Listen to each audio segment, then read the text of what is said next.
어느 믿지 않는 분과 함께 이야기를 한 적이 있는데, 그분은 제가 목사인 것을 알면서도 일부러 그랬는지 한국 교회에 대해서 많은 비판을 하고 또 비난을 하는 그런 이야기를 했습니다. 근데 듣다 보니까 그분의 그 모든 이야기가 나름 연구가 돼 있는 이야기였어요. 그러니까 막 하는 게 아니라 굉장히 많은 자료들을 나름대로 보면서 근거를 가지고 하는 그런 것이었다. 그래서 이분이 교회에 대해서 관심이 있기는 있구나 하는 생각을 했습니다. 이걸 결정적으로 확인하게 된 것은 그분이 했던 이 마지막 멘트였습니다. 그것은 바로 교회가 이래서는 안 되는 것 아닙니까? 라는 멘트. 교회가 이래서는 안 되는 것 아닙니까? 결국 그 말은 무슨 뜻이냐? 제가 받아들인 것은 바로 어떤 의미냐면, 교회에 대해서 그렇게 비판하고 심지어 비난하고 욕을 하고 있지만, 그러나 그분은 여전히 교회에 대한 기대를 포기하고 있지 않다라는 뜻이었어요. 교회가 이래서는 안 되는 것 아닙니까? 교회에 대한 기대의 기준을 낮추지 않는, 바로 그런 마음을 거기서 본 것이죠. 그래요. 지금 이 한국 사회에서 교회에 대한 여러 가지 비판이 있고 심지어 조롱을 하고 있는 그런 상황이 있지만, 그럼에도 불구하고 제가 분명히 알 수 있는 건 뭐냐? 이 한국의 모든 사람들이 교회에 대한 기대는 여전하다 하는 것입니다. 믿는 사람이든 믿지 않는 사람이든 다 동일하게 말이죠. 교회에 실망하고 그래서 교회를 떠난 사람이든, 혹은 교회에 실망하고 교회를 떠나면서 그러면서 내가 다시는 교회 안 나간다라고 해서 교회 안 나가고 그냥 신앙생활을 한다고 하는 유명한 소위 가나안 성도든, 심지어 교회를 수구꼴통이라고 욕하는 젊은이들까지도 다 사실은 교회에 대한 기대를 가지고 있는 거예요.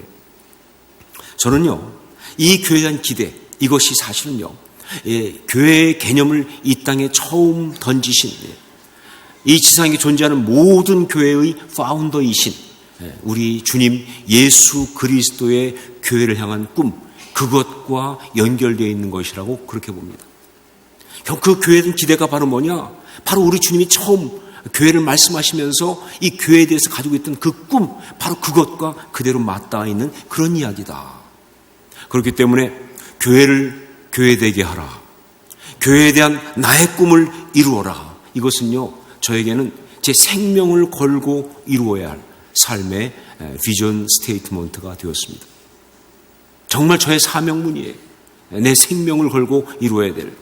저는요, 철치보이, 그야말로 교회에서 큰 아이였습니다. 초등학교 1학년 때 교회 들어간 이후부터 교회에서 그냥 쭉 살아왔어요. 저는요, 철치 프로덕트, 교회의 산물입니다. 교회가 만들어낸 사람이에요. 교회가 아니었으면요, 제 삶이 어떻게 되었을지 모르는 정말 그런 교회의 최대 수혜자가 바로 접니다. 전 그렇기 때문에 이 교회에 대한 저의 마음과 열정과 꿈은요, 누구도 막을 수가 없어요. 교회는 저에게 너무너무 중요하고, 교회를 향한 제 가슴은 뜨겁습니다. 자, 그러면서도 저는요, 교회의 실패와 아픔을 일찍부터 경험한 사람이에요.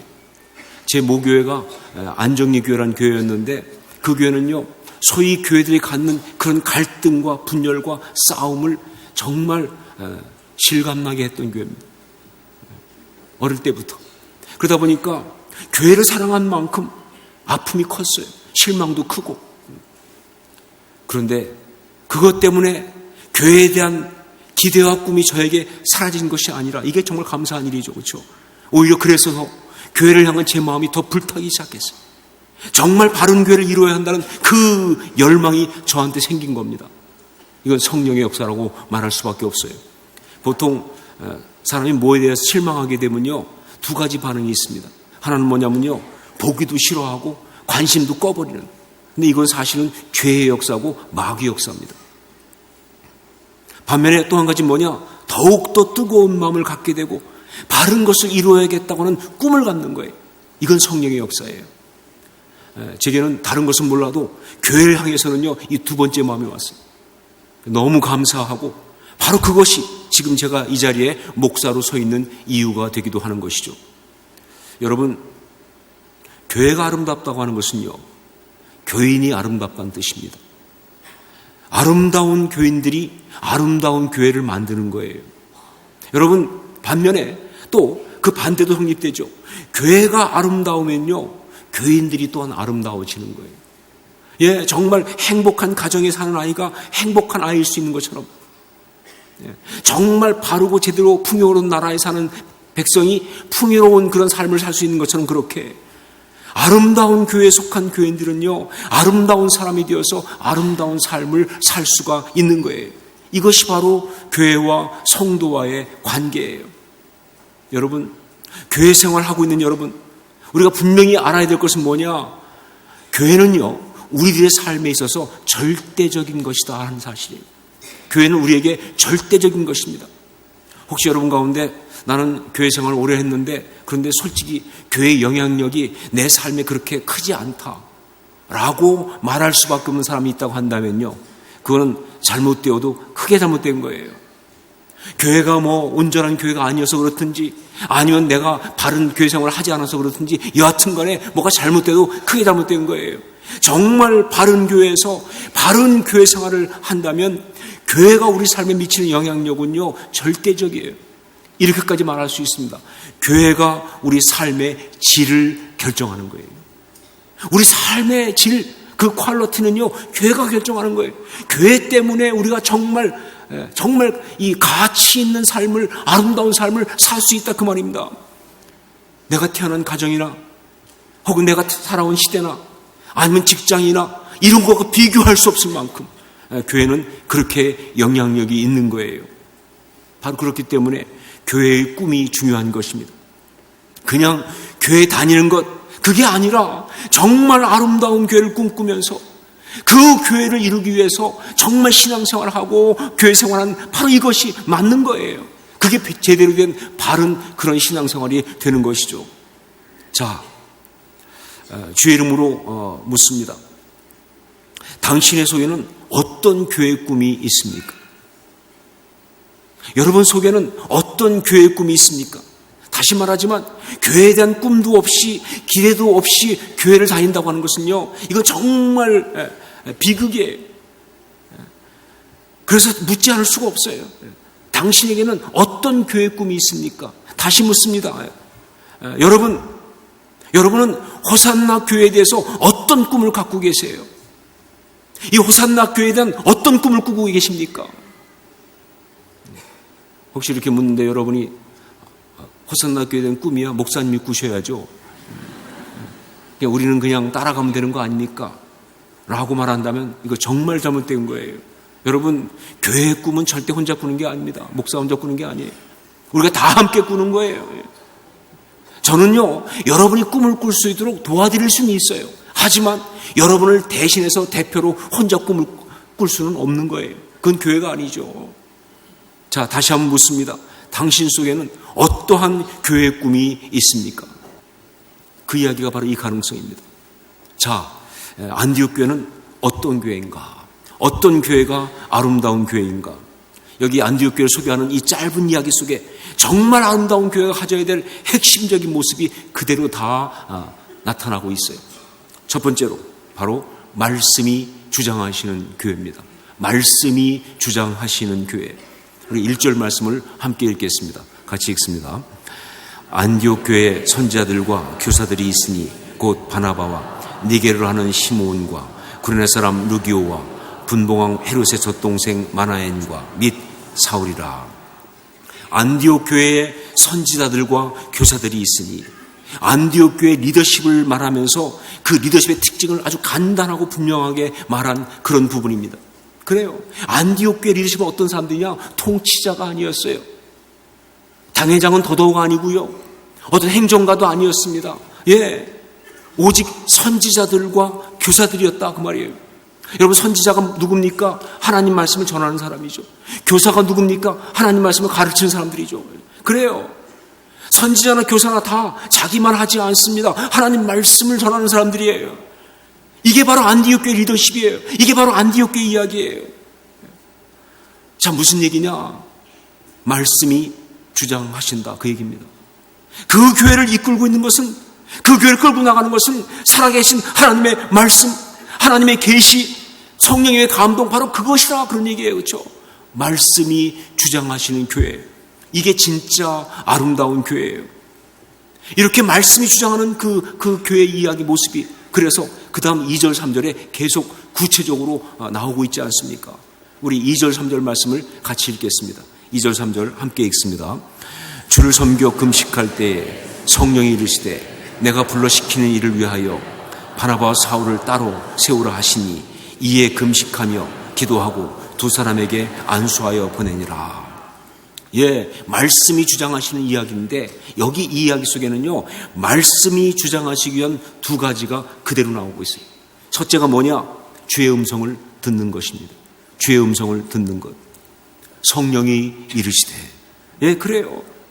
공부한 말씀이 아니죠. 배운 말씀이 아니죠. 이렇게 성령님께 직접 듣는 말씀이에요. 이게 바로 말씀이 주장하는 그러한 신앙이 되기 위해서 너무너무 중요한 첫 번째 포인트입니다. 여러분, 우리 교회가요, 정말 아름다운 교회가 되려면요, 우리 교회는 계시 공동체가 되어야 합니다. 계시 공동체. 그냥 교회에 와서 이런저런 성경 공부하면서 그냥 어떤 성경 지식을 배우거나 혹은 해오던 어떤 습관을 따라 신앙생활하는 그런 정도가 아니라, 정말 모든 리더십들이, 모든 사역자들이, 모든 성도들이 다 성령의 음성을 이렇게 직접 들을 수 있어야 돼요. 예, 설교를 통해서도 마찬가지예요. 큐티하면서도 마찬가지입니다. 여러분, 성경 공부할 때도 마찬가지예요. 여러분, 정말 성도들끼리 이야기하는 가운데도 마찬가지예요. 찬양하면서 더욱 그렇습니다. 내게 직접 말씀하시는 바로 그 레마의 말씀, 그 말씀이, 그 성령님의 음성이 내게 들려올 수 있어야 돼요. 그래야만이 이게 진짜 교회입니다. 그게 뭐 특별한 이상한 교회가 아니라 그게 진짜 교회인 거예요. 말씀이 주장하시는 그런 교회예요. 첫 번째 조건이에요. 그리고 또 한 가지, 말씀이 주장하신 그 교회의 특징은 뭐냐라고 할 때, 두 번째 보면 주의 말씀에 순종하는 것. 주의 그 말씀에 순종하는 것, 그것입니다. 말씀 보니까 이에 금식하며 기도하고 두 사람에게 안수하여 보내니라. 예, 이에. 예. 말씀이 역사하시니까, 말씀하셨으니까, 그러니까 말이죠. 여러분, 이렇게 순종해야 말씀이 주장을 하시는 거예요. 말씀을 들었으면, 말씀을 깨달았으면, 말씀이 내게 임하셨으면 말이죠, 그 말씀대로 행해야 하는 거예요. 이게 진짜 말씀이 주장하시는 그런 것이죠. 여기 바나바와 사울에게 안수하고 보낸다는 것, 이거 정말 쉬운 일이 아닙니다. 왜냐하면요, 바나바와 사울은요, 그 당시 안디옥 교회의 탑 리더십입니다. 두 사람 보내고 나면요, 요즘 표현대로 교회는 누가 지킵니까? 우리는 누구한테 은혜 받아요? 사실 그들을 보낼 때 정말 이 흩어져 있는 모든 도시에 있는 사람들한테 복음을 전하기 위해서 그래서 보낸다고 하지만, 그러나 인간이 그렇지 않습니까? 그 멀리 있는 사람들이 복음이 필요한 그것이 그렇게 와닿을 수가 없는 거예요. 지금 당장 여기서 우리가 은혜 받는 그것보다 더 중요할 수는 없는 거 아니냐 그 말이에요. 지금. 여기가 더 필요하지. 여기서 우리가 더 은혜 받아야 되지. 그 멀리 있는 사람들, 그들이 정말 그렇게 중요할까? 그 싶은 것이 그 사람들의 아주 공통적인 일반적인 어떤 그런 것이죠. 그런데 왜 보냈느냐? 성령께서 말씀하시니까. 하나님의 말씀이기 때문에 그러니까 순종하고 그대로 행하는 거예요. 이 영성이 중요합니다. 말씀이 주장하는 교회가 되기 위해서는요, 정말 중요한 것도 한 가지. 예, 그래요. 그 말씀에 순종하는 거예요. 자기 생각과 판단으로 말씀을 거부하는 것이 아니라 분명히 임한 그 말씀 앞에 자기의 주장을 내려놓고 그 말씀 앞에 순종하는 거예요. 이것이 바로 말씀이 주장하시는 것 또 하나의 중요한 모습이죠. 예, 안디옥 교회의 첫 번째 중요한 모습은 말씀이 주장하시는 교회였습니다. 두 번째, 안디옥 교회의 그 아름다운 모습, 그것은 바로 온전한 하나됨이 있는 교회, 그거였어요. 온전한 하나됨이 있는 교회. 우리 1절 말씀을 다시 한번 같이 읽겠습니다. 1절 같이 읽습니다. 안디옥 교회 선지자들과 교사들이 있으니 곧 바나바와 니게르를 하는 시므온과 구레네 사람 루기오와 분봉왕 헤롯의 젖동생 마나엔과 및 사울이라. 이 안디옥 교회는요, 진짜 그야말로 스토리를 가진 사람이 다 모였어요. 정말 갖가지 특징을 가진 사람들이 다 모여있는 곳이 바로 안디옥 교회였다는 거예요. 그걸 알려주려고 성경이 이렇게 다 얘기하고 있는 거예요. 바나바, 이 사람은요, 예루살렘 교회에서 가장 신뢰받는, 어떻게 보면 예루살렘 교회의 핵심 실세예요. 예, 이 사람은요, 밭을 바치는 일을 통해서 정말 헌신의 모델이 된 사람이고요, 사도들이 믿고 그를 안디옥까지 파송한 그런 사람이에요. 그게 바나바예요. 자, 그런데 그 다음에 나오는 시므온은 누구냐? 이 사람은 니게르라는 이름을 가지고 있는데, 이 니게르라는 이름을 갖고 있다는 게 무슨 뜻이냐? 이 사람이 흑인이다, 그런 뜻입니다. 그런데 흑인인데 이름이 로마식 표현으로 시므온 이렇게 된 걸 볼 때 보통 그렇게 되면 이런 사람은 어떤 사람이냐? 노예였던 사람이에요. 노예였다가 어떻게 보면 풀려났거나 하여간 그런 사람이에요. 어떤 사람은 이 사람을 보고서 예수님의 십자가를 함께 지고 갔던 구르네 시몬이라고 말하는 사람도 있지만 그럴 가능성은 거의 없습니다. 왜냐하면 많이 그렇다고 한다면 누가가 분명히 얘기했겠죠. 그런데 그런 말이 없으니까 그냥 정말 노예였다가 예수 믿고 온 그런 사람이죠. 그 다음에 구르네 사람 루기오, 이 사람은요, 예루살렘 교회 이 스데반 일로 인해서 핍박이 일어났을 때 그때 피해 온 사람 중에 한 사람으로 봅니다. 어떤 사람은 루기오 그러니까 혹시 사도행전을 쓴 누가가 아니냐라고 생각하는데 그럴 가능성도 역시 없습니다. 자, 또 한 사람 누구냐? 헤롯의 젖동생 마나엘. 헤롯 안디바와 함께 같은 유모 밑에서 컸다고 말이에요. 젖동생이 뭐예요? 젖을 함께 나눠 먹은 사이 아니겠죠. 유모가 같다는 거예요. 그렇다고 한다면요, 이 사람은 굉장한 귀족 집안입니다.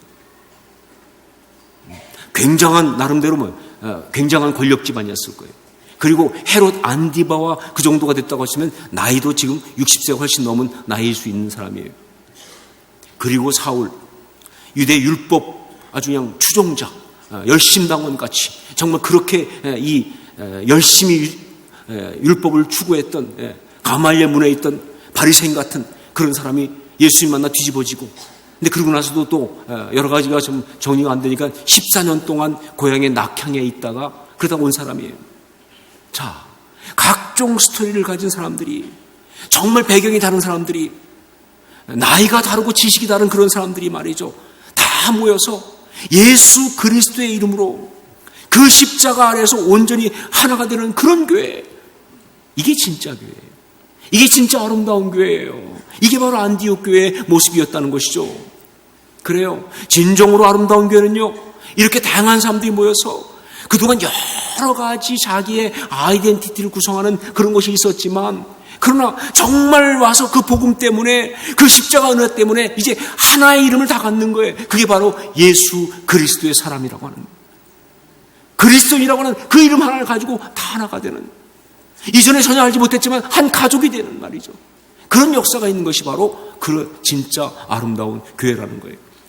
그래요, 여러분, 정말 아름다운 교회는요, 이렇게 갖가지 이야기를 가진 사람들이 정말 다양한 세상적인 배경과 삶의 스토리를 가진 그런 그야말로 전과자들이 모여가지고 예수 그리스도 안에서 온전한 새 사람으로 지어져서 서로 하나가 되는 바로 그런 교회가 바로 정말 아름다운 교회인 거예요.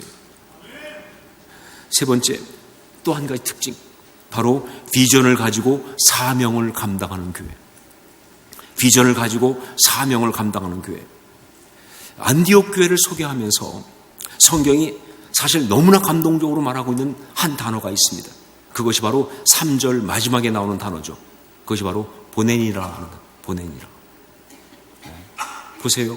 그렇게 어려움을 겪으면서 안디옥까지 와가지고 거기서 교회를 세웠는데, 그래서 교회가 이제 나름 잘 세워져 가고 있는데, 그런데 그들은요, 기도 가운데 성령의 음성 듣고 자신들의 리더인 바나바와 사울을 보냈다는 거예요. 그것도 자기들이 그 후에 안수하고. 여러분, 안수하고 보냈다는 건 무슨 뜻이냐? 이 보내는 데 있어서 제일 나쁜 게 뭐냐면 보내버렸다예요. 그게 아니라는 거예요. 안수하고 보냈다는 것은 뭐냐? 보내버렸다가 아니라 뭐예요? 함께 갔다는 얘기죠. 보내면서 함께 갔다는 얘기예요, 마음이. 이게 바로 비전 공동체의 모습이에요. 이게 소명 공동체, 사명 공동체의 모습이에요. 자신들의 존재 이유가 그냥 여기서 우리끼리 이것이 아니라 바로 주님이 주신 그 비전, 정말 그것이 소명이 되고 그것이 정말 사명이 있는 바로 그것을 위해서 헌신하는 그것이라고 믿는 사람들의 이야기예요. 이런 교회가 아름다운 교회입니다. 마태복음 16장 18절 너는 베드로라 내가 이 반석 위에 내 교회를 세우리니 음부의 권세가 이기지 못하리라 라고 말씀하신 것이 교회에 대한 우리 주님의 최초의 언급이라고 한다면요, 교회는 그 순간부터 우리 주님의 꿈이었습니다. 너는 베드로라 내가 이 반석 위에 내 교회를 세우리니 나는 꿈꾼다는 거예요. 정말 아름다운 교회를 꿈꾼다는 거예요. 나의 사람들이 함께 믿음을 가지고 고백하면서 이 땅 가운데 있으나 세상에 속하지 않은 정말 세상의 모든 것들을 다 바꿀 수 있는 하나님 나라를 이루는 그런 교회를 꿈꾼다는 거예요. 이게 교회 이야기예요. 여러분, 그렇기 때문에요, 교회는요 비전이 있어야 돼요. 꿈꾸지 않는 것은 교회가 아니다. 꿈꾸지 않는 것은 교회가 아니다. 그래요. 교회에 만일 그런 비전이 없으면요, 그 교회에서 비전을 빼버리고 나면, 그것 때문에 오는 소명과 사명이 없다고 한다면 교회에 뭐가 남습니까?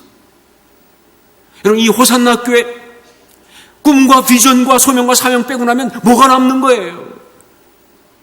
건물이 남습니까? 아니면 무슨 조직이 남습니까? 아니면 무슨 은행 잔고가 남습니까? 뭐가 남아요? 아무것도 남는 게 없어요. 남지 않아야 진짜 교회죠.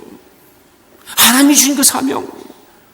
그래요. 정말 아름다운 교회는요, 바로 이렇게 그 시대 속에 주신 그 사명, 그것을 정말 소명과 비전을 받아서 거기에 헌신하는 교회가 정말 아름다운 교회예요. 그게 선교든 그게 전도든 그것이 다음 세대든 그것이 온전한 하나님의 가정을 세우면서 하나님의 사람들을 정말 통해서 하나님 나라를 이루는 그런 것이든 그게 무엇이든 간에 그 비전, 그 소명, 그 사명의 공동체, 이것이 바로 진짜 아름다운 교회라는 것이죠. 안디옥 교회. 저는요, 이것을 앞으로 이렇게 쓰고 싶습니다. 호산나 교회. 우리 교회는요, 앞으로 우리 교회 이름을 부르는 모든 사람 속에 그냥 불려지지 않고 울림으로 남아야 합니다. 그게 진짜 교회예요.